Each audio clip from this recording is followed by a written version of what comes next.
Muito bem. Vamos começar a nossa live, a parte 2 sobre a relíquia. E eu queria começar saudando, né, o nosso encontro, dizendo, com o trocadilho que eu coloquei nas redes sociais, né, a respeito da live, essa você não pode perder, né? Então, de fato, porque tem muita coisa boa nesse livro e que a gente vai abordar somente agora, né? No primeiro momento, a gente teve mais uma abordagem inicial, tocou em alguns tópicos importantes, né? As figuras de linguagem, as metáforas, as hipérboles, né? Um pouco de ironia, mas a gente vai ver muita ironia hoje ainda. E, enfim, agora a gente vai começar falando de uma questão que eu acho bem importante, né?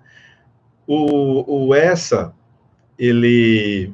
Aliás, antes disso, eu queria trazer uma curiosidade, né?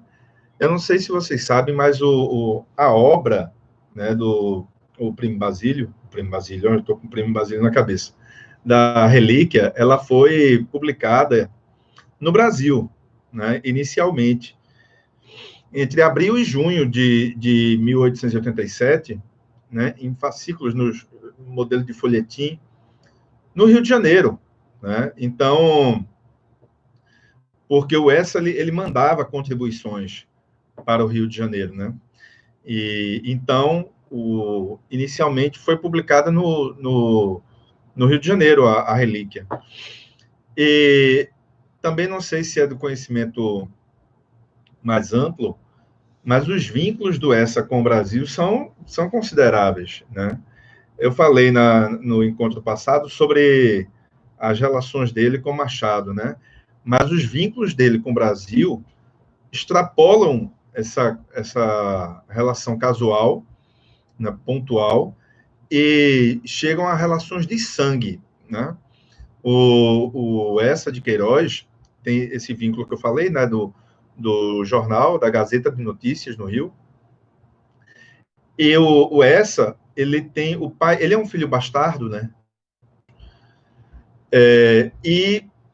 O pai dele, José Maria de Queiroz, tem um caso com a Pereira Dessa, e o pai dele é carioca, o pai dele é do Rio de Janeiro, e aí tem o caso com a Pereira Dessa, e para proteger a família da mãe, né, porque tinha toda essa dinâmica, como a gente sabe, então, houve muito, houve uma dinâmica de esconder, né, e ele foi, inclusive, criado, e esse outro vínculo do Essa com o Brasil, porque ele foi criado com a madrinha e ama, né, dele, que era de Pernambuco. Então, os vínculos do Essa de Queiroz, isso é uma curiosidade que eu estou trazendo aqui, mas os vínculos dele com o Brasil são bem interessantes, né? Essa madrinha, Ana Leal, é daqui de Pernambuco, né? Então, o Essa tem essas relações com o Brasil. Mas, especificamente, a Relíquia, né? Foi publicada no Rio e teve uma repercussão boa, né? Em boa medida por causa também das contundências que o Essa, com que ele escrevia, né? E eu fico me perguntando, sinceramente, como Essa ele sobreviveria nos dias de hoje com tantos ataques que ele fez à religião católica, né? Eu não sei se vocês sabem, mas o Saramago, por exemplo, Saramago teve problemas com vários livros dele. Livros que foram proibidos não de ser publicados. Agora, joguem para um século anterior, né, em que a ideologia era muito mais conservadora. Então, realmente, o Essa teve problemas, mas eu fico pensando, e aí essa é a grande ironia, 2 séculos depois, parece que estamos mais retrógrados ainda, como essa no Brasil, por exemplo, um escritor como essa de Queiroz no Brasil iria publicar suas obras. Ou, ainda, enquanto português de fato, mas como as obras dele seriam recebidas num país como o Brasil, no cenário que a gente se encontra. Então, isso são coisas que eu fico me perguntando às vezes, né? Então, veja só, a gente vai se lembrar do nosso Teodorico, né? Teodorico Raposo, que é patrocinado pela Titi para ir a Jerusalém, né? Para conseguir bênçãos para Titi, e ele promete uma relíquia para ela e tudo isso, né? Que a gente falou no primeiro encontro. Mas eu queria chamar atenção para um detalhe. Ele começa a se mostrar, ou pelo menos a fazer de conta que é muito cristão, que é muito devoto, quando ele percebe que a Titi não está para brincadeira. Ela expulsa mesmo de casa se descobrir que ele teve uma relaxação, como ela chamava, né? Se ele teve algum caso com alguma mulher e tudo. Então, e ele fica de olho na herança, então fica fazendo de tudo. Só que tem uma coisa que eu queria já começar falando. Ele se ajoelha no oratório de casa sempre diante de um Cristo que tem no oratório. Só que o Cristo é um Cristo de ouro, né? E o tempo todo o S. de Queiroz está escrevendo, e o Cristo dourado, o Cristo de ouro. Né?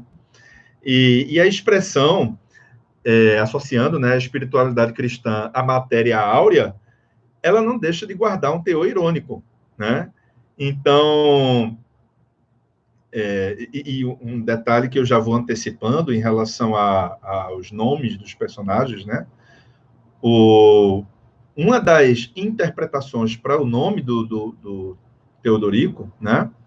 É que justamente Teodorico é um diminutivo, né? Teodoro. E aí você pega Teo, Deus, e Douro, né? É um Deus de ouro. Então, essa é uma das interpretações para Teodorico, e que está muito vinculada a esse Cristo de ouro que o tempo inteiro está aparecendo. Esse Cristo de ouro acaba sendo uma espécie de amostra, né, da casa da própria Patrocínio. Né? Então, era uma mulher supostamente devota, com muitas virtudes cristãs, mas que adorava ostentar a partir da prataria da casa, dos móveis, né, do Cristo de ouro. Então, no fim das contas, a casa da própria Dona Patrocínio e aí eu uso de novo aquela nossa figura de linguagem, né? É uma metonímia de quê? Da própria religião católica, da própria ideologia católica, que espalhava, né, uma ideia de pobreza, um ideal de pobreza, e, no entanto, a gente sabe que toda a arquitetura da religião católica é uma arquitetura dourada, né? Você entra numa igreja católica no Brasil, ou em Portugal, ou em Minas, enfim. E aí você vai ver a quantidade de metais preciosos que tem ali. Então, a casa dela, a casa da Dona Patrocínio, da Titi, é uma metonímia disso tudo, né? É o Cristo de ouro. Estou vendo aqui que história massa, né, Edivaldo? Pois é. Não, tá. O livro ele tem muita história saborosa no meio, né? Boa noite, Rodrigo. Estou vendo aqui Tectônica acabou de entrar. Né? Então, esse é o primeiro tópico que eu queria chamar a atenção, era do Cristo de Ouro, né? E eu queria ler um trecho, né, que vai mostrar também outra antítese irônica, né? A gente tem um Cristo de ouro e tem uma outra antítese irônica. Olha o trecho que eu separei. Ajoelhei sobre a esteira, trêmulo, esmagando o peito contra os seus joelhos, ofertando-me como uma reis. Ela subiu seu chale, aceitou-me misericordiosamente. Né? Então, ele falando que faz isso no oratório, na casa, e a Dona Patrocínio o aceita. Né? aqui um trecho, né? Quando... Só uma correçãozinha, eu confundi aqui. Na verdade, é porque eu mudei o slidezinho. Mas isso é ele se referindo a Adélia, tá? Então, ajoelhei sobre a esteira, trêmulo, esmagando o peito contra seus joelhos, ofertando-me como uma reis, né? Como um animal que vai ser sacrificado, né? Ela abriu o seu chale, aceitou-me misericordiosamente. Então, pronto. Aqui é a antítese irônica que a gente tem. Por que uma antítese irônica? Ora, todo ritual é um ritual religioso. E, no entanto, está sendo usado de maneira licenciosa, né? Então, ele faz isso mesmo com as cortesãs, certo? Então, o romantismo tinha um pouco isso, né? De alçar a mulher ao patamar de santa, né? Mesmo as cortesãs. E eu digo mesmo as cortesãs porque, para a ideologia do século XIX, as cortesãs não exatamente figuravam como figuras muito bem-vindas na sociedade, né? Muito menos na alta sociedade. Então, a gente pode lembrar de Lucília, do José de Alencar, né? Então, são elementos importantes. Como o Teodorico vai ter um comportamento, ele vai fundir esses dois aspectos, o aspecto religioso e o aspecto profano, né, carnal, vai gerar uma rede de vasos comunicantes nisso, né? Tanto assim que tem um outro trecho em que ele diz o seguinte, se referindo a Adélia ainda, né? Ali na alcova de Adélia, né? A meia luz que dava através da porta envidraçada, o candeeiro de petrolina da sala, os cortinados de cambraia e as saias dependuradas tomavam brancuras celestes de nuvem. O cheiro dos pós de arroz excedia em doçura o olor dos junquilhos místicos. Eu estava no céu, eu era São Teodorico. De novo, né? De novo, a ideia de que nos braços de uma mulher, na sua alcova, ele se encontrava num patamar místico, ele se encontrava no céu. E mais do que isso, ele era São Teodorico, né? Então, vejo que essas metáforas estão sendo usadas em feitio paródico, né? O sagrado sendo romanticamente convertido em profano, né? Então, ou o profano sendo, de uma certa maneira, sacralizado, né? Tem esse trânsito de vasos comunicantes a que eu me referi, né? Então, eu fico imaginando como isso deve ter gerado um desconforto, gerado um impacto muito grande, certo? Então, essa analogia dos vasos comunicantes, eu acho que é uma analogia importante, né? Porque você tem a figura, por exemplo, puríssima de um Cristo que santifica romanticamente a imagem de uma Adélia, né?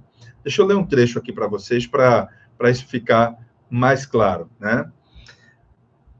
À noite, depois do chá, refugiava-me no oratório. Olha aquele oratório que a gente vem falando o tempo todo, né? Como numa fortaleza de santidade. Embebia os meus olhos no corpo de ouro de Jesus, o Cristo de ouro, pregado na sua linda cruz de pau preto. Mas então o brilho fulvo do metal precioso ia pouco a pouco embaciando, tomava uma alva cor de carne quente e tenra.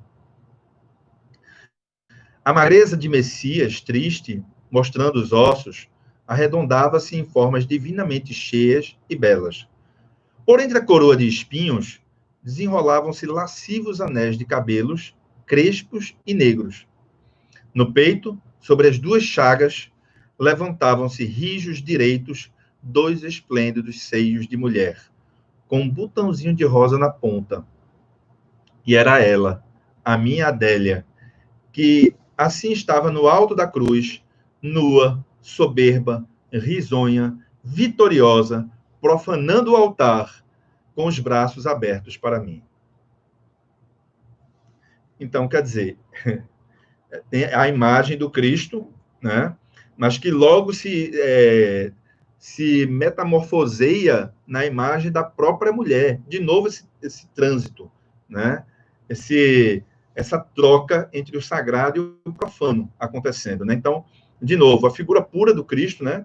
Santificando romanticamente a imagem de Adélia, né? Então, e no sentido contrário também, né? A concentração de pecados presente na amada meio que desacraliza, né? Bem ao modo dos realistas, inclusive, desacraliza os pressupostos superiores da religião, né? Então, as frases que vêm depois revelam um pouco essa fronteira porosa. Olhem só o que diz, né? Eu não via nisto uma tentação do demônio. Antes me parecia uma graça do Senhor. Uma graça do Senhor. Comecei mesmo a misturar aos textos das minhas rezas as queixas do meu amor. De um lado, então, ouvia-se o timbre, né, do personagem Raposão, e do outro ecoava claramente a voz de Essa de Queiroz. Então você percebe, deixa eu desligar aqui porque isso é o Google ouvindo a gente.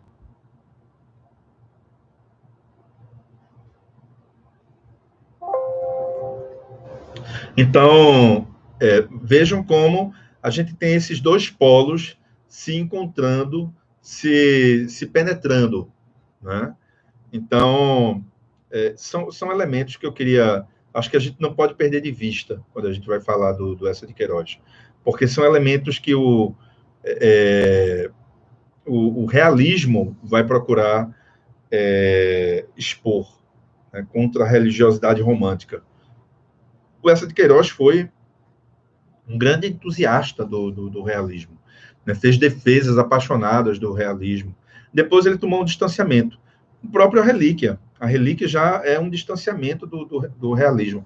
Mas eu falei um pouquinho no encontro passado que ele chegou a escrever, antes até da Relíquia, né, o Mandarim, que era uma peça fantasista, como ele gostava de chamar.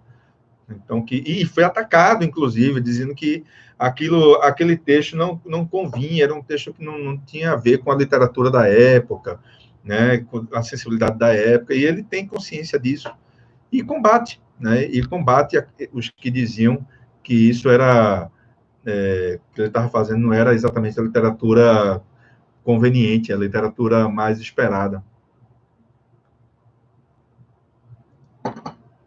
Pois bem, então, o papel de boa parte do texto do Essa, da Relíquia, é desacralizar, né? É por isso que eu coloquei aqui uma sequência que é ironia, são as desacralizações, a partir da ironia, a partir da paródia, né? Então, como ele vai na contramão do discurso estabelecido, certo? Do revisionismo. O sonho do Teodorico vai ter um papel importantíssimo, a gente vai falar disso já já, né? Como revisionismo. Então, porque para o Essa de Queiroz, o realismo era justamente, inicialmente, porque o Essa, ele primeiro é romântico, depois ele adere à estética real naturalista, e depois ele toma um distanciamento da própria estética real naturalista a partir do que ele chama de realismo fantasista, que eu falei aqui, né? Enfim, então, o papel é fazer revisão. Para essa entusiasta do realismo ainda, o realismo ia trazer verdades, né, que o romantismo buscava ocultar a partir de idealizações, né? Isso, exatamente. Eu falei do Mandarim, mas também a Cidade das Serras, Vida de Santos, né? Ele vai começar a tomar um distanciamento, né? E eu coloquei aqui, ele vai ser criticado por isso, né? Bem-vindo, professor. A gente está falando aqui um pouquinho a gente falou do Cristo, das contradições da Igreja Católica, e agora está falando do papel de desacralização que a relíquia vai trazer, né? Então, por exemplo, a gente sabe que os românticos adoravam espaços exóticos. Adoravam. O gótico, por exemplo, explorava muito o elemento exótico, né? O gótico romântico explorava demais. E gostava de elementos de paisagens distantes, paisagens lendárias, né?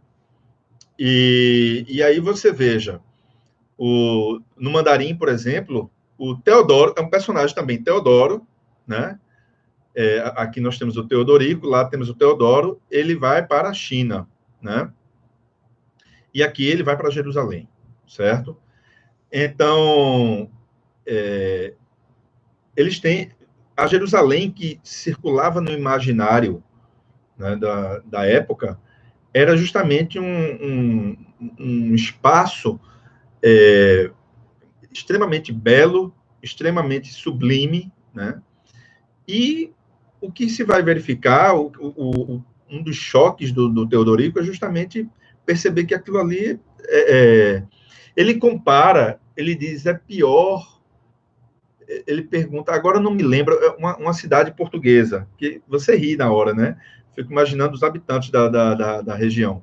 Diz assim, é pior do que tal cidade, é pior do que tal cidade, né? Então, há uma dessacralização do espaço, da hierática Jerusalém, né? Então, só para vocês terem uma ideia dessa dessacralização, deixa eu ler a Adélia Transfigurada no Cristo, a gente leu isso aqui, né? Como ele profanizou, né? O Cristo e como santificou a Adélia, a gente leu aqui no comecinho. Então, olhem só, olhem para isso. E voltava insaciado a admirar através dos vidros baços a divina Sião, Jerusalém, né?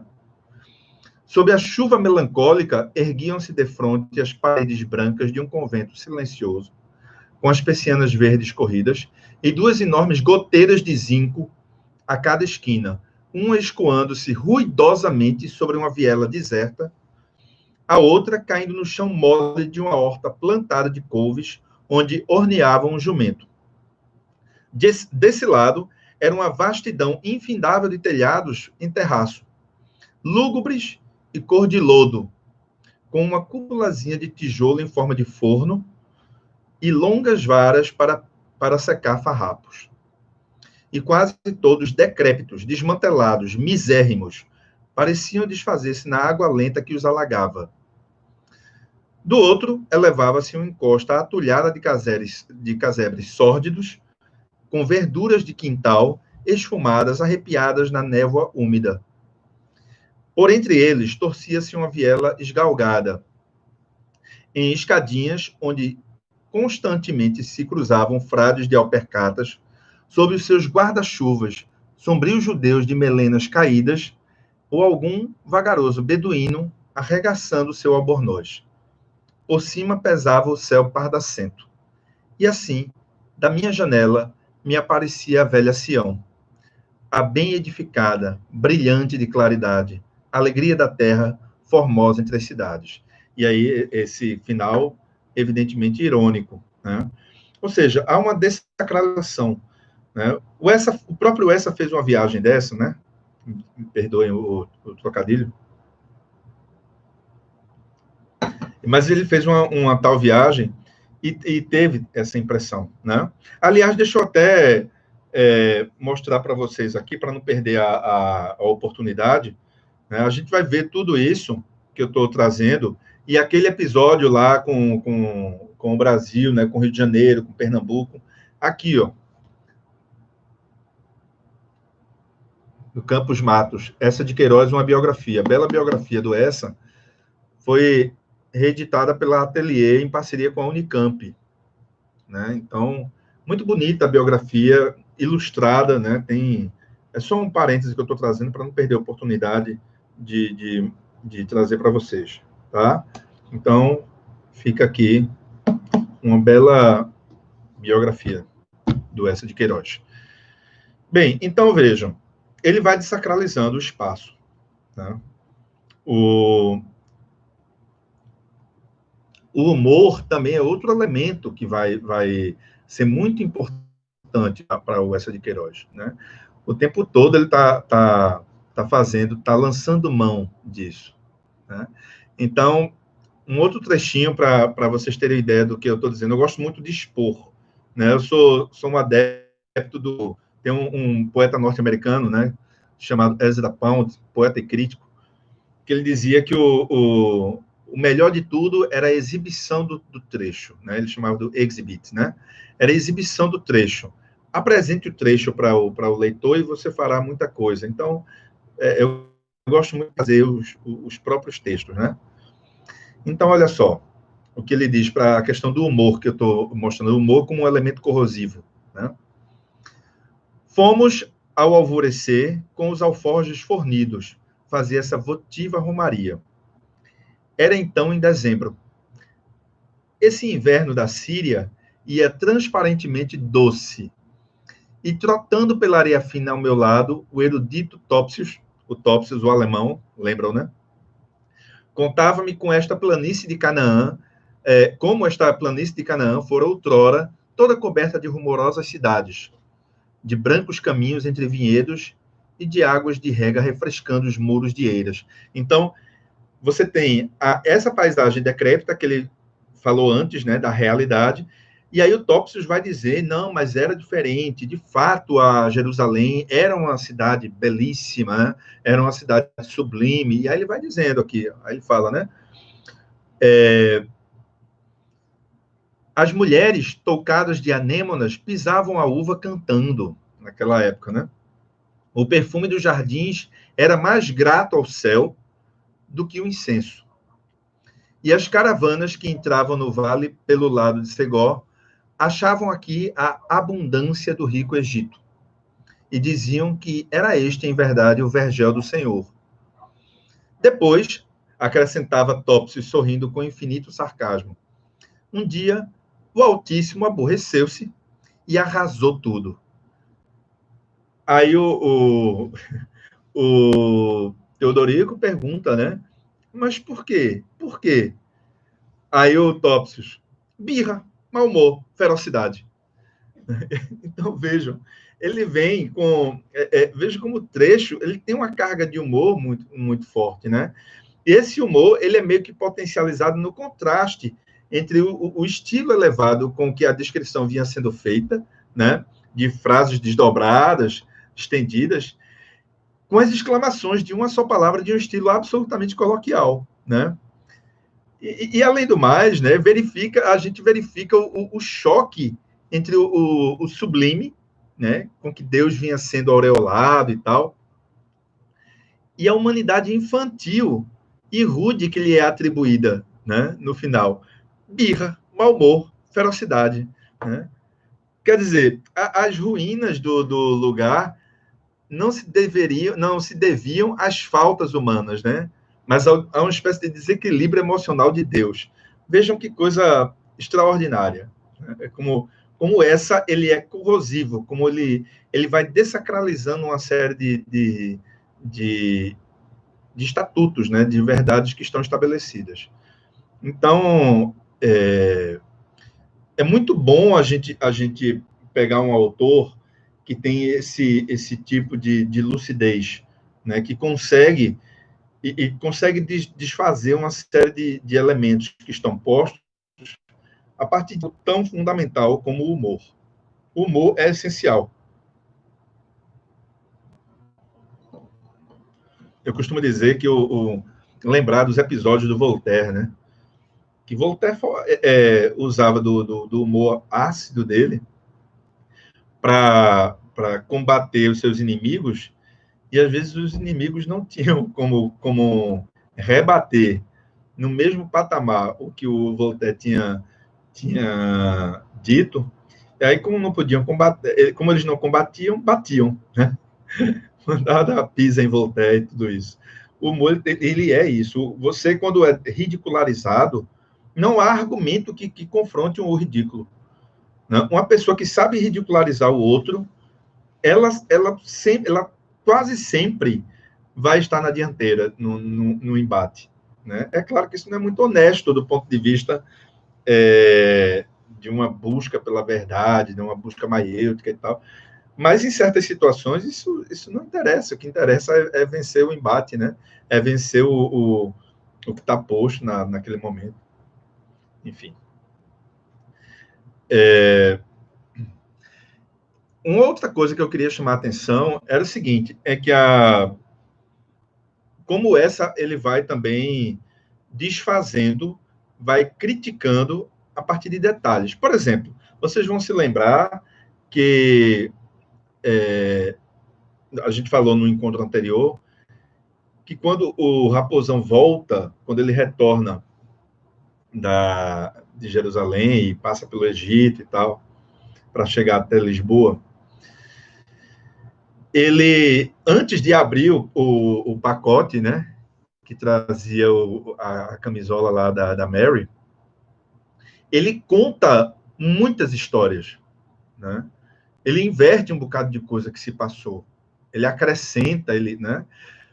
E inclusive tem, por exemplo, tem um episódio em que ele está lá na viagem dele, ele vai espiar uma inglesa, né? Ele fica simplesmente enlouquecido, né? Uma concupiscência enorme pela inglesa, e vai brechar a inglesa, né? O pai da moça chega, o encontra, dá uma pisa nele, né?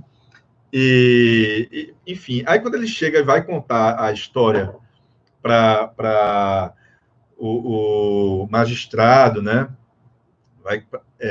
Vai contar a história para Titi e para o padre Casimiro e tal, vai contar a história para o pessoal, ele inverte, ele diz, não, inclusive aconteceu um episódio lá na minha viagem em que eu tive que quebrar um escocês lá e tal, que era o pai da moça, e tive que quebrar ele pela metade e tal, tive que bater mesmo. Aí até um padre negrão diz assim, né, é um padre novo que chega lá, aí diz, o padre negrão, ele diz, não, mas você usou da violência, ele disse, não, mas em nome da honra usei, mas que honra é essa? Não, é porque eu estava rezando pela saúde da Titi, pulsando.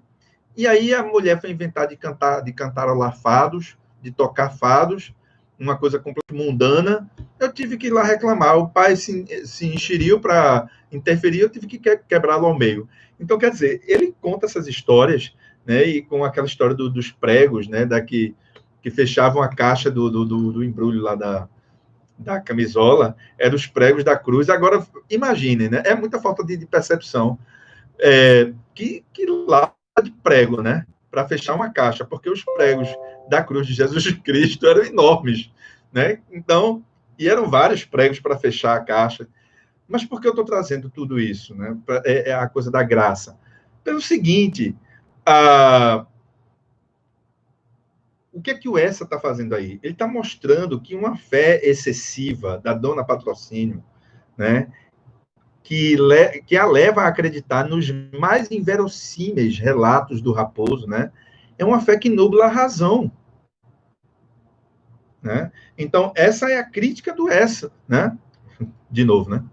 Então, eis a crítica do Essa, né? Essa fé, sem limites, vai obscurecendo a capacidade de discernimento das coisas. Ela sequer parou para perceber que havia elementos ali que não se concatenavam. Então, essa de Queiroz também vai denunciando esse tipo de... Agora, a dona Patrocínio também ela é capaz de ironias terríveis, né? Eu não contei no encontro anterior, mas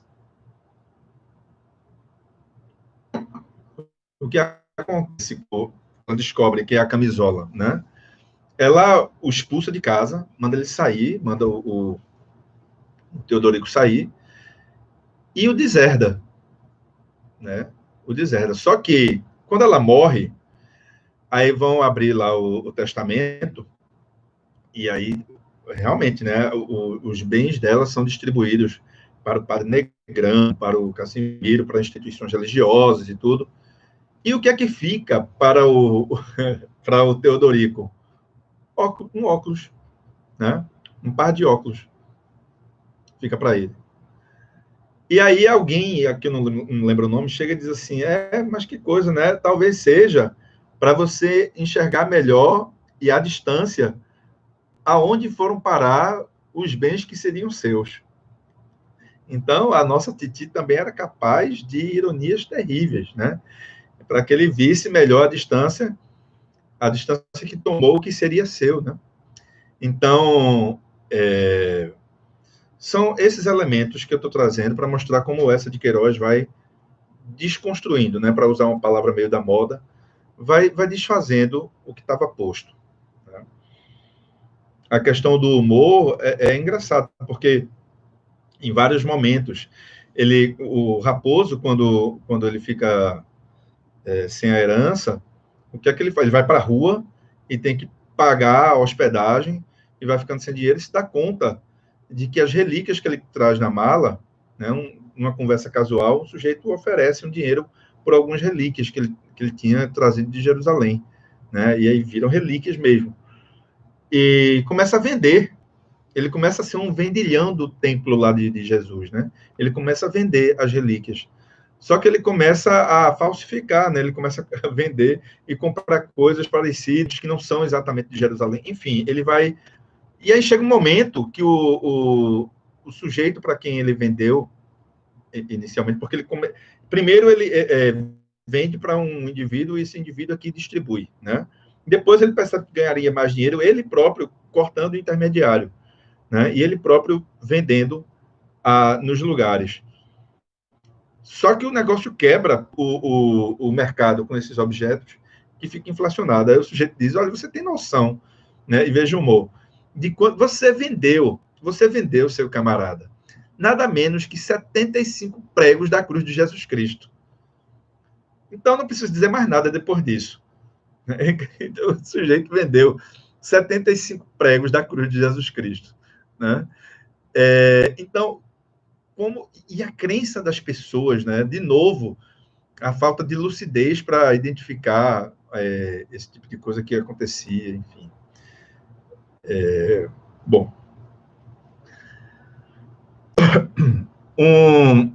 uma coisa que é bem importante de dizer é a seguinte, é que a gente está falando de desconstrução, né?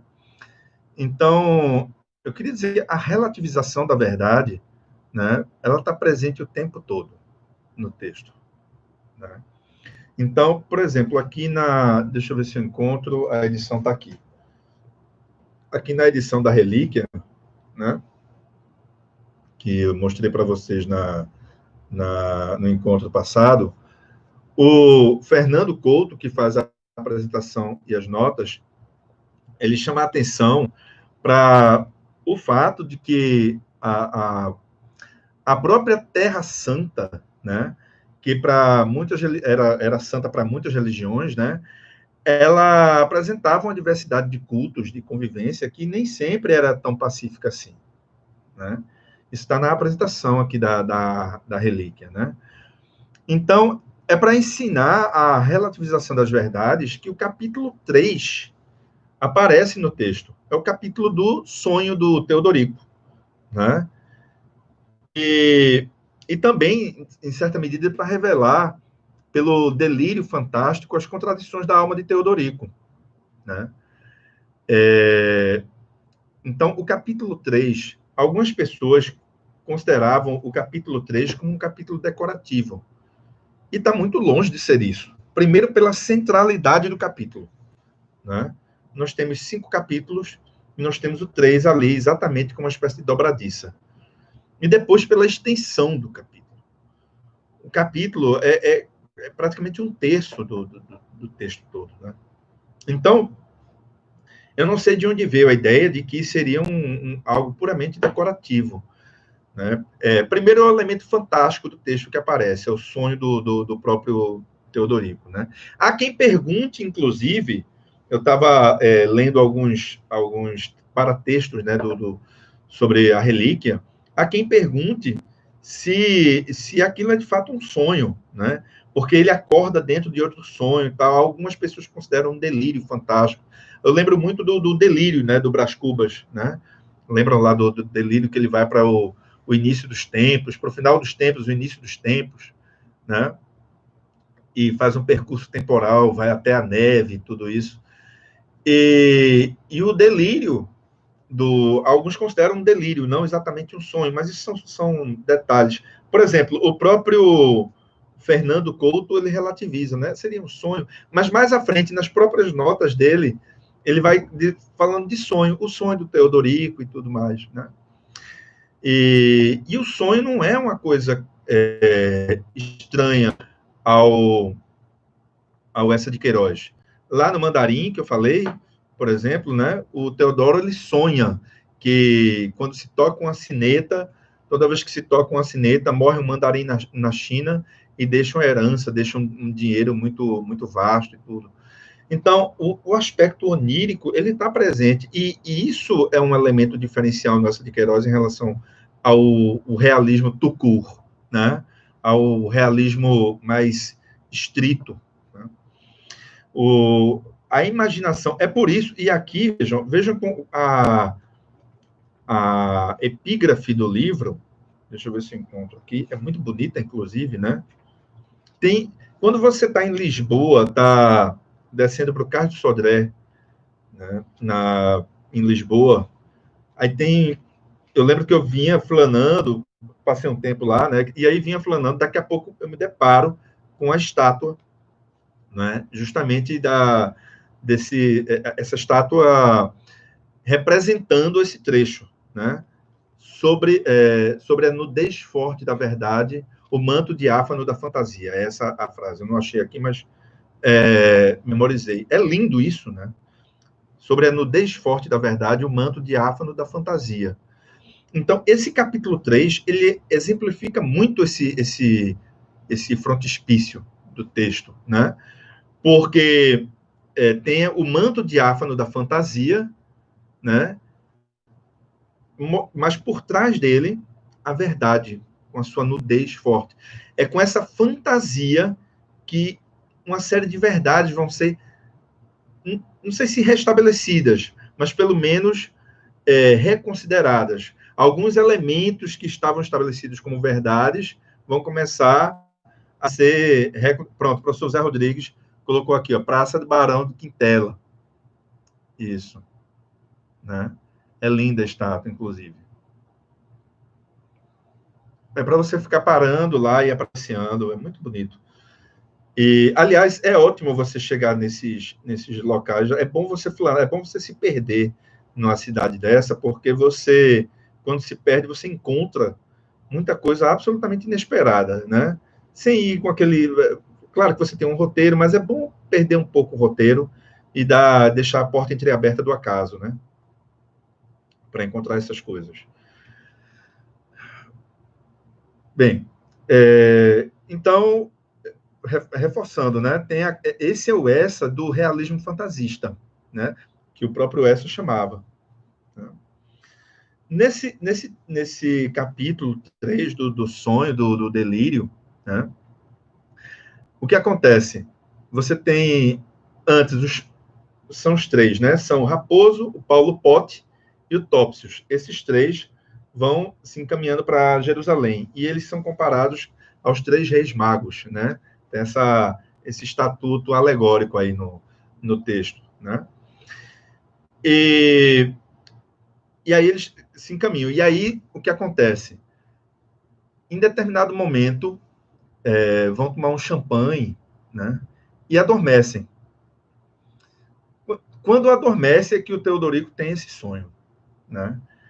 E aí, nesse sonho, eles vão para Jerusalém histórica, né? É um flashback histórico que acontece, que vai proporcionar os revisionismos, né? Então, por exemplo, nesse flashback, eles vão para o século I depois de Cristo, né? Então, o que acontece? Eles veem Jesus Cristo sendo julgado pelo Sinédrio, né? Vem todo o episódio do Pilatos lavando as mãos, né? Que esse sangue não caia sobre mim, né? E ele vai relatando isso, né? E ele, por exemplo, ele vai relatando toda aquela disputa se Jesus Cristo era realmente o Cristo, né? Se ele era o ungido, se ele era o enviado, ou se era somente um Yeshua, né? Se ele era somente um Jesus, se ele era somente um arruaceiro, se ele era somente um revolucionário que gostava de baderna, né? Então, boa parte dos judeus, o romance vai mostrando isso, boa parte dos judeus dizendo que não, aquele não era o Cristo que eles estavam esperando, não. Né? Então, ele vai mostrando isso. Só que o que acontece, né? Acontece o que eu estou chamando de revisão, né? Então, o Pilatos, ele, por exemplo, deixa eu ler o trecho aqui para vocês.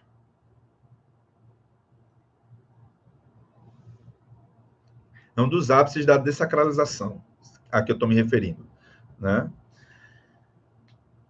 Sempre que o Rabi pregava no pórtico de Salomão, do lado da porta Susa, Cláudia vinha vê-lo do alto do terraço da Torre Antônia, só, envolta num véu negro, né? Cláudia era a esposa de Pilatos, né?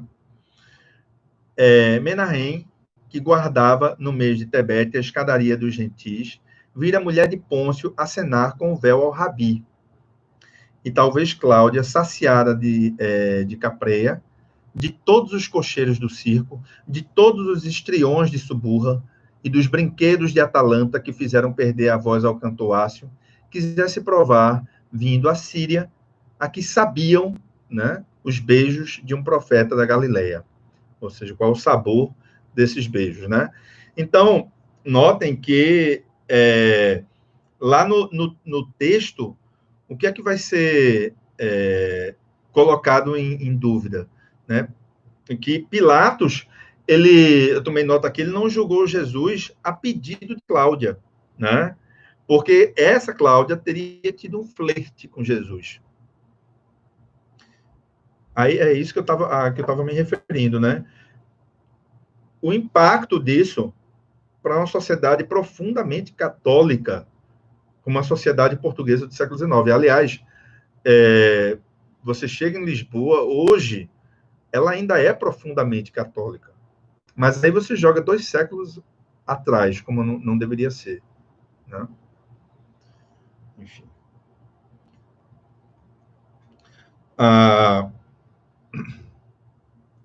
Um outro elemento de revisão, né, é que toda essa questão do caráter divino de Cristo, que eu estava me referindo, né, Jesus contra o judaísmo, né, é um dos pontos altos do romance.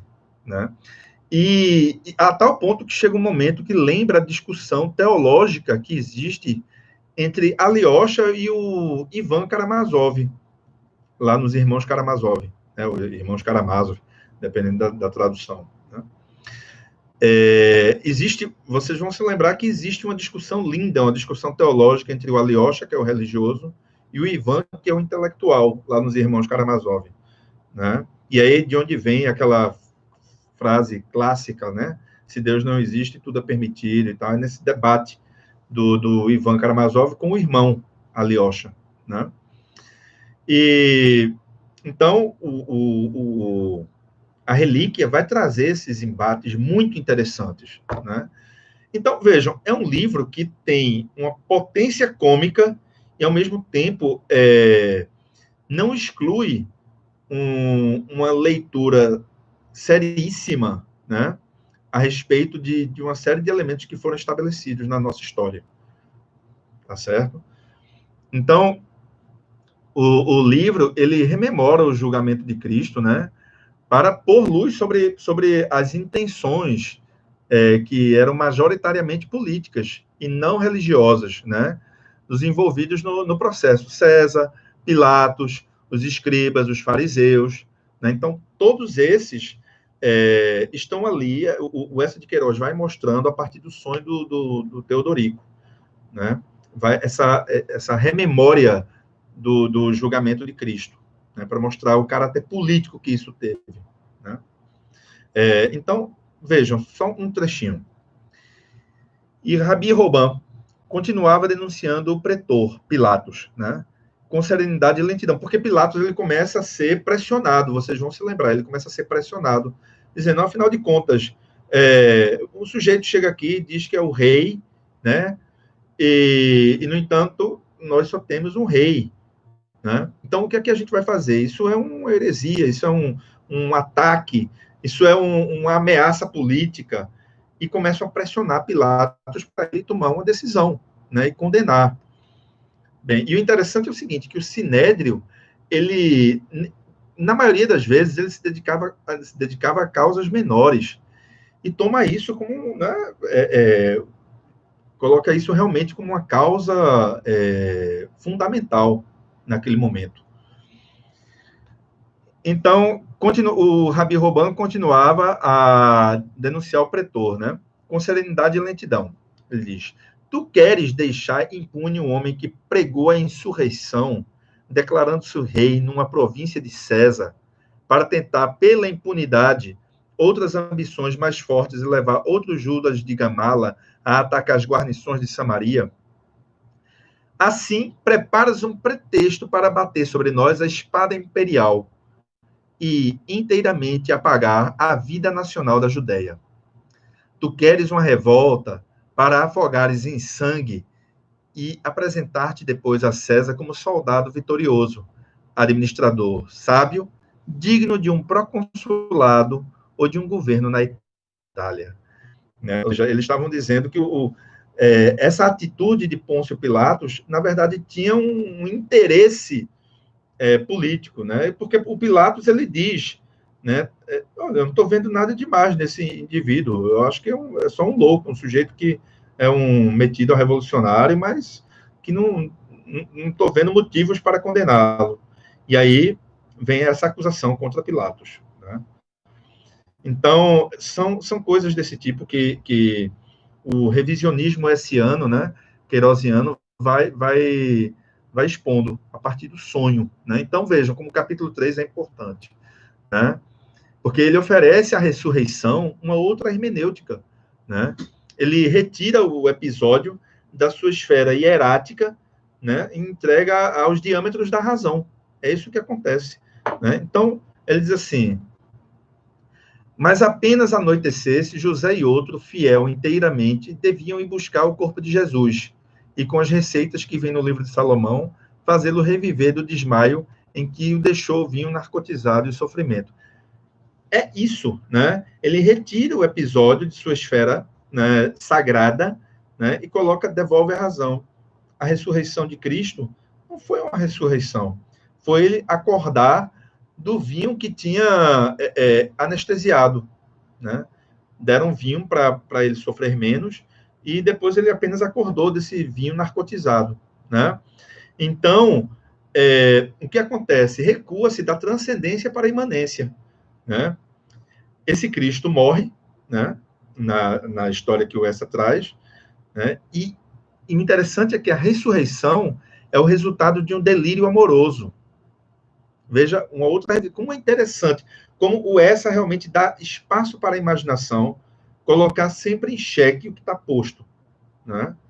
E aí retoma Píndaro, né? Quando Píndaro diz assim, aliás, o próprio Aristóteles já dizia, né? Do que foi e do que poderia ser. Né?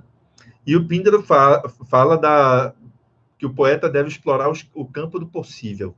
Né? Então, é isso, é a exploração do campo do possível, da imaginação, né? Explorar o imaginário.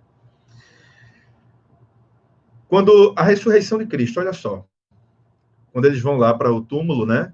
E encontram no aberto, encontram no vazio. História bíblica, né?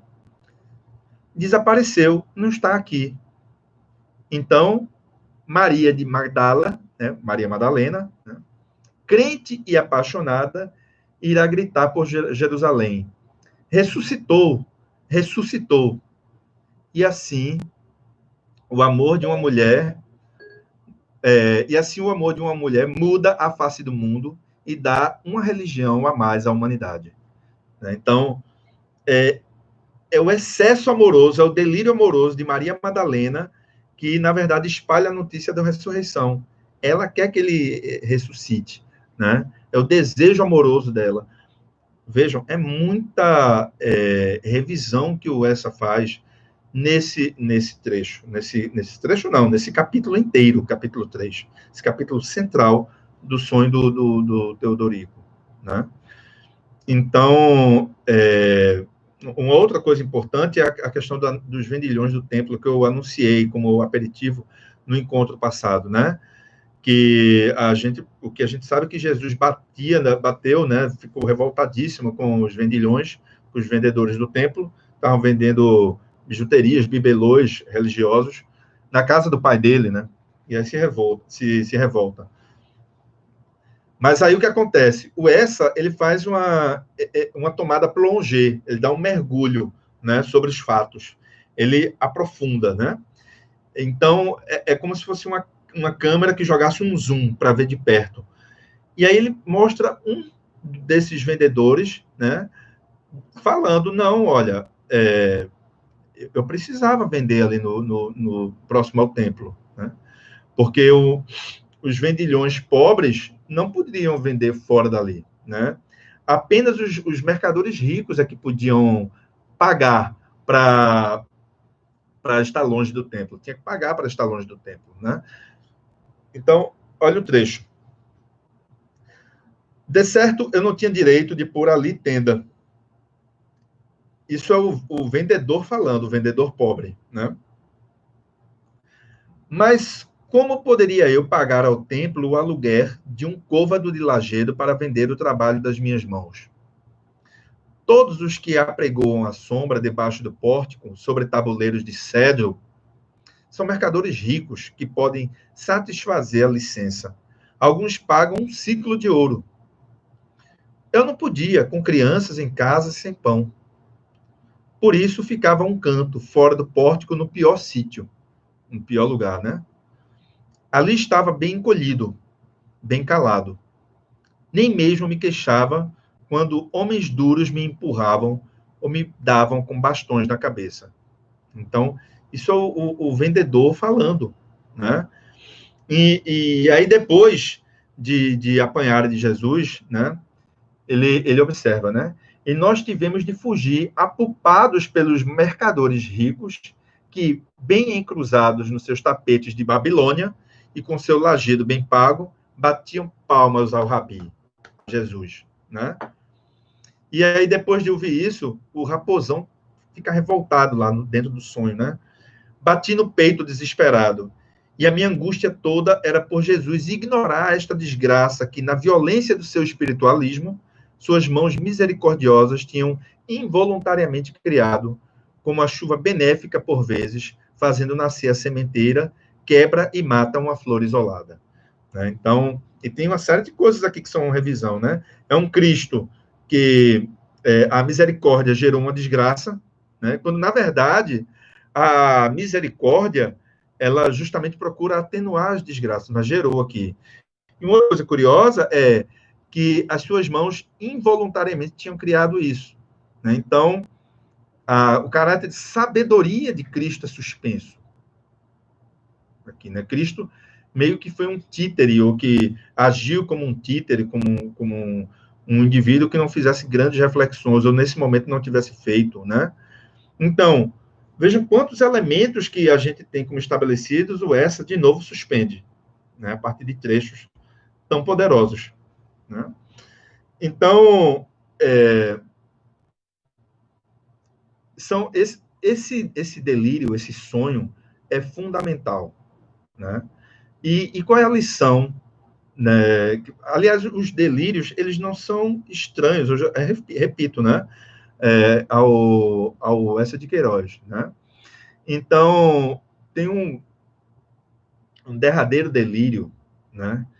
Que vai trazer uma lição muito importante, né? A lição do derradeiro delírio é que no espírito, né? No espírito do Teodorico, não há uma solidez, né? Ele não tem uma solidez. Qual é o derradeiro delírio dele?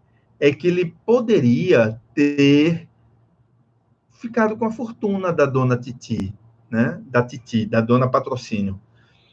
Mas como ele poderia ter ficado com essa fortuna?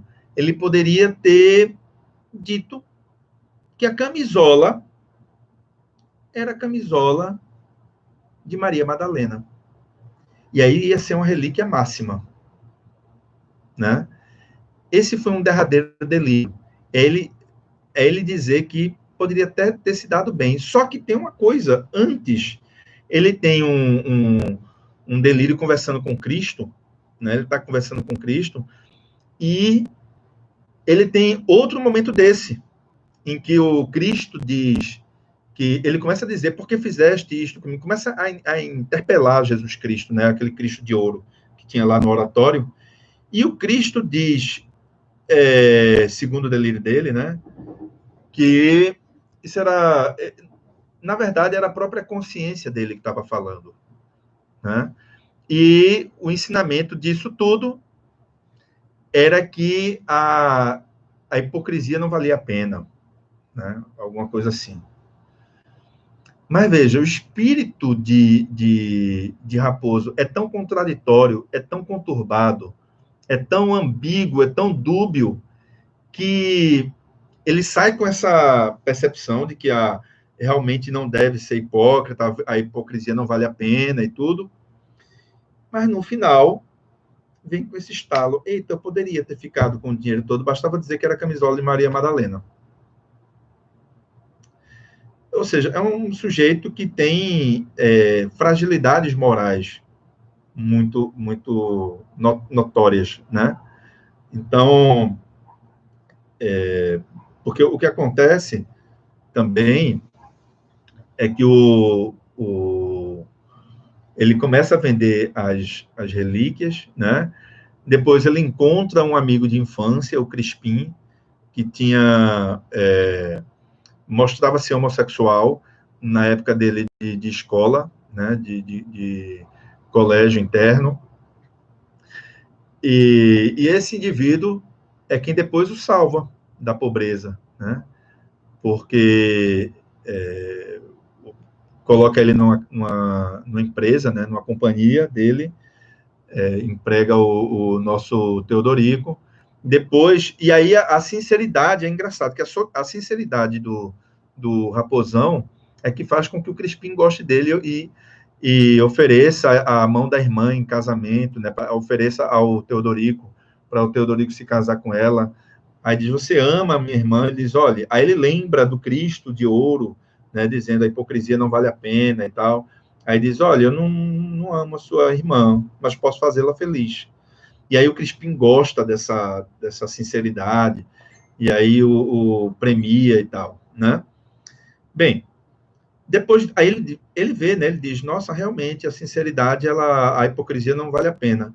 Mas, no final, vem com essa hipótese da camisola, quebrando a ideia de que houve uma conversão mental do nosso Teodorico. Não houve conversão, ele continua sendo um sujeito volúvel. Acho que essa é a palavra, né? Então, eu queria finalizar com 2 tópicos, né? Um era o da onomástica, a importância da onomástica no texto, né? No livro. O professor Zé Rodrigues tinha sinalizado no encontro passado, né? Eu tinha dito que ficava justamente para as considerações finais, né? Ou seja, os nomes têm uma importância muito grande, né? Tem um ditado que é nomen omen, né? O nome é um presságio. Então, ele realmente compra essa ideia, né? Então, por exemplo, eu falei aqui da camisola da Mary, né? Não é por acaso, porque a Mary é a Maria Madalena, Maria de Magdala, né? Então, não é por acaso que o nome é Mary, é uma inglesa e tal, que ele encontra, tem um caso com ela, tudo bem.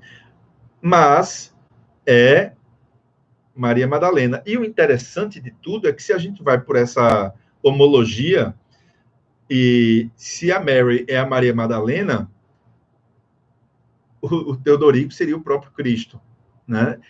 Lembrando que pode haver aqui uma extrapolação, mas lembrando que uma das ideias era justamente fazer com que o Teodorico fosse elevado à condição de santo para poder herdar a fortuna da dona Patrocínio, né?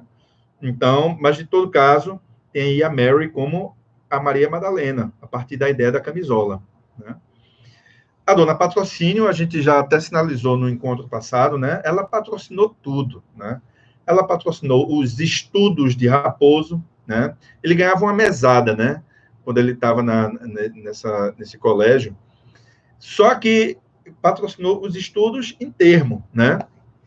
Porque o que ela patrocinava eram as orgias durante esse período, né? As orgias que o Raposão em que ele acabava entrando, né? E então isso é que de certo modo ela patrocinava. Patrocinou a viagem, né, para Jerusalém e da mesma forma, né? Patrocinou a viagem, mas patrocinou as relaxações, né, que ele fez durante essa viagem, né? E uma outra coisa é que ela patrocinava todo mundo que estava ao redor, né? Ela patrocinava os convivas, tinha aquele pessoal que era uma espécie de agregados, né? Um pessoal, eles ficavam orbitando ali em torno da patrocínio, né? Então havia muito interesse, o Essa denuncia isso também, esse interesse que existia, tudo sob o pretexto da religiosidade, da pureza da patrocínio, né? Aliás, por falar em pureza, o nome dela é Maria Patrocínio das Neves, né? Aí você tem de um lado Maria, né? Não preciso dizer mais nada, o teor bíblico disso, né? Do outro, você tem Neves, remetendo à pureza. E no meio, justamente, o nome que vai desacralizar um pouco, né? Que vai fazer menção ao aspecto material, o aspecto mais mundano do nome dela, né? Então, veja como tudo isso tem uma força muito grande no texto, e como o texto vai repercutir isso de maneira... O nome é homem, né? O nome é um presságio. Outra coisa é o Teodorico, né? Eu falei um pouco da ideia do Teodor, né? A natureza contraditória do nome, porque Teodoro significa uma dádiva de Deus, né? Então, só que, por outro lado, tem o Teodoro, né? O Deus dourado, né? Aquele Cristo de ouro que a gente via no oratório, né? Então, mostrando a hipocrisia do catolicismo, né? Aquele Cristo de ouro. Então, o Teodorico, né? Mas, por outro lado, tem o Raposão, né? O Raposo, que também traz uma grande ironia, esse sobrenome. Tem uma ação paródica nisso aí, né?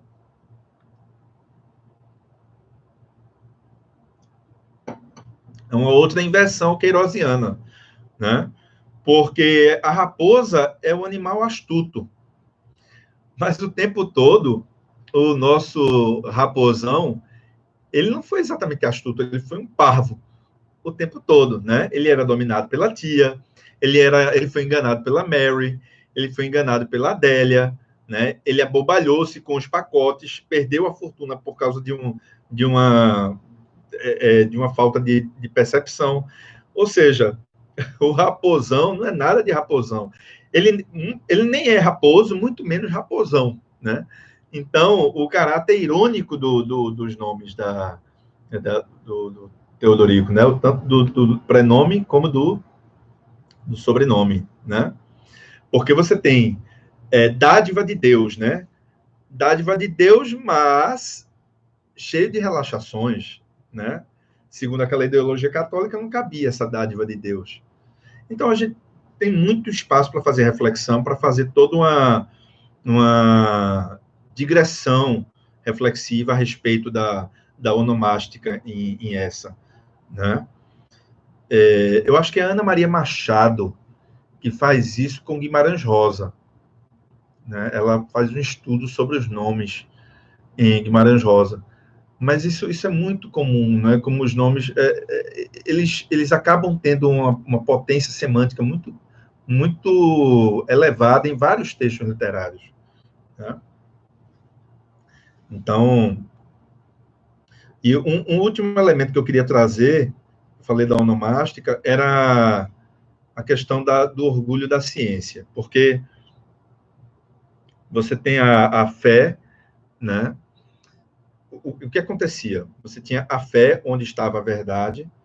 Essa fé onde estava a verdade, ela foi meio que essa verdade foi conduzida para a ciência, né? Com todo aquele contexto do século XIX, né? Contexto positivista. Então, a ciência trazia a própria verdade em si, né? Na qual o Essa de Queiroz chegou a acreditar, ele chegou a defender, né? Fazer discursos defendendo o realismo como uma espécie de representação da verdade e tal. Depois, ele tem um distanciamento crítico e vê que a verdade, na verdade, não está em lugar algum. Você tem que ficar dissolvendo, a partir do seu exercício crítico, o que se estabelece como realidade absoluta, né? E é isso que ele faz na Relíquia, como a gente viu, né? Então, quem é o protótipo da ciência, essa ciência positivista que o século XIX tanto se orgulhou, né? De que ele tanto se orgulhou? Era o Topsius. Só que como é que o Topsius é representado no texto? De maneira cômica, de maneira ridícula, né? Então, só para a gente ter uma noção, né? O espanto do Topsius frente às crenças anteriores ao seu tempo meio que revela um certo orgulho que o século XIX tinha dessa ciência, né? Então, olha isso aqui. O profundo físico, Eliezer de Silo, explicou a Terra. Ela é chata e mais redonda que um disco. No meio está Jerusalém, a santa, como um coração cheio de amor do Altíssimo. Em redor, a Judéia rica em bálsamos e palmeiras, cercada de sombra de aromas. Para além, ficam os pagãos em regiões duras, onde nem o mel nem o leite abundam. Depois são os mares tenebrosos. E por cima, o céu, sonoro e sólido, né? E aí o Topsius se espanta com isso, né? Com essa crença que havia. Né? Afinal de contas, ele era um cientista, não podia acreditar nisso, né? Então, esse olhar do Topsius, trazendo, finalmente, restabelecendo a verdade, né? Também esse olhar é criticado, porque o que é que o Essa percebe? Que você tinha uma fé religiosa e tinha uma fé na ciência. A ciência é uma questão de fé também, né? E aí ele é ridicularizado, o Topsius, né? A sua erudição é denunciada o tempo todo, né? Olha isso aqui. Eu costumo dizer o seguinte, que ele é o tempo todo ridicularizado, mas dificilmente vai ter um trecho mais sarcástico do que esse. Observe. Avistei logo o luminoso historiógrafo, isso é o Teodorico falando, né? Avistei logo o luminoso historiógrafo acocorado junto a uma poça d'água, com os óculos sôfregos, escarafunchando um pedaço de pilastra negra, meio enterrada no lodo. Ele era arqueólogo, lembram, né? Ao lado, então, vejam, está lá o nosso arqueólogo, né, o nosso grande cientista, escarafunchando, né, fazendo a pesquisa arqueológica dele. Ao lado, um burro, esquecido da erva tenra, contemplava filosoficamente com melancolia o afã, a paixão daquele sábio, de rachos no chão, à procura das termas de Herodes. Não pode ter coisa mais, mais patética do que essa, né? Então, assim, como a ciência na representação do Topsius, ela está sendo também suspensa, a crença na ciência está sendo suspensa. E a partir do ridículo, a partir do humor, que imagem terrível, né? O coitado do Topsius lá fazendo a pesquisa, acocorado, né? Ajoelhado, e um burro olhando para ele, contemplando filosoficamente como o sujeito podia agir daquela maneira, de maneira tão concentrada, tão compenetrada, né? Então, o que é que acontece, né?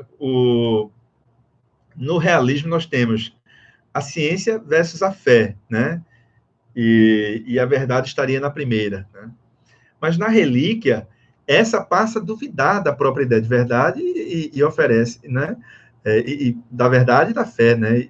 E oferece esse outro caminho, né? Então, ridicularizando tópicos como uma espécie de protótipo do estatuto científico, né? Finalizando a nossa live, que se estendeu um pouquinho hoje, mas não dá para fazer uma terceira, há uma crítica ao povo português, porque o que acontece? Os portugueses, eles sempre se perguntam onde foi parar a possibilidade de grandeza, né?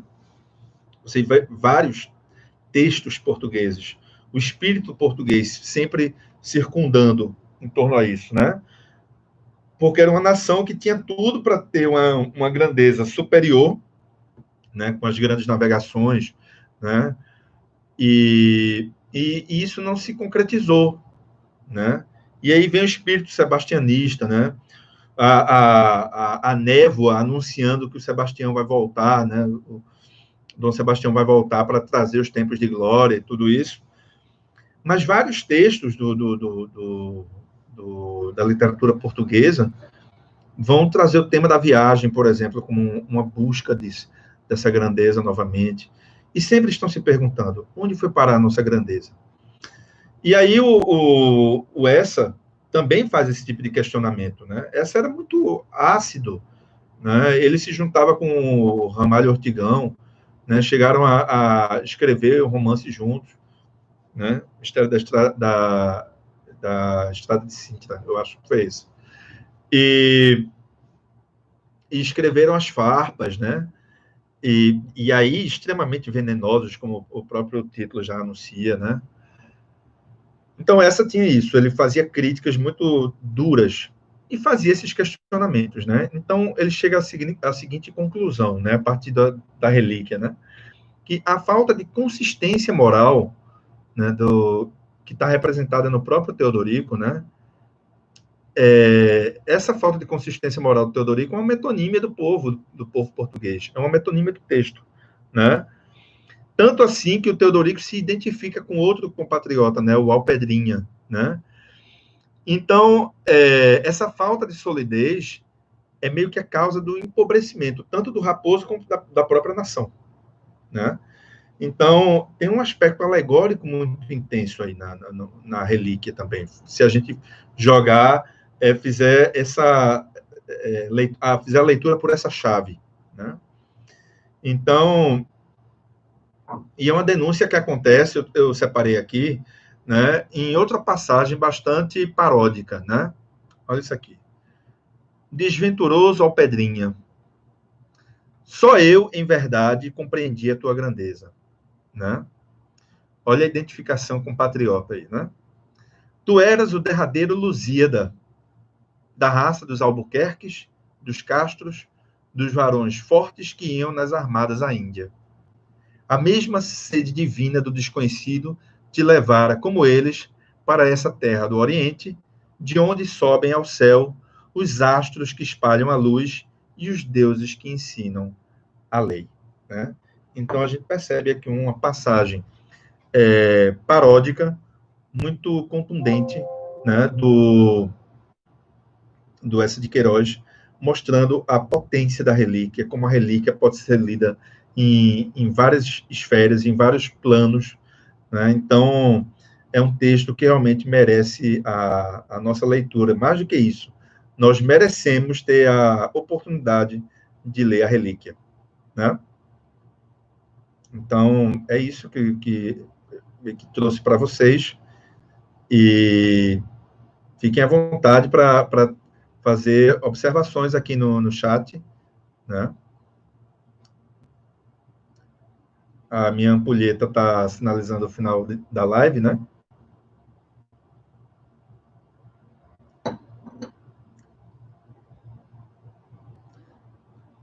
Dúvida, gente? Observações, comentários? Obrigado também, Edvaldo. Eu insisto, né? Quando forem, quem não leu ainda, quando forem ler, leiam numa boa edição, né? Uma edição bem documentada é muito importante, né? Uma edição confiável também, tá certo? Porque eu estava lendo algumas edições que tinham problemas, né, de estabelecimento do texto, né? Então, é texto antigo, né? Relativamente antigo, né? Século XIX, é um texto de outra nação, então é preciso ter muito cuidado na hora de fazer o transporte para o português brasileiro e tal, certo? Então, uma boa edição é fundamental, ok? Certo, pessoal? Então, agradeço a presença de todos, agradeço a quem solicitou, né, uma conversa sobre a relíquia, né, que está lá no programa da FUVEST, né? E como é bom falar do Eça de Queiroz, como é bom falar da literatura portuguesa, porque o curioso é que a gente não conhece muito literatura portuguesa, né? Os portugueses conhecem um pouco mais a literatura brasileira do que nós a eles. Então, e tem muita coisa, evidentemente, valiosíssima, né, na história, na longa história da literatura portuguesa que a gente tem que ler antes de partir, né?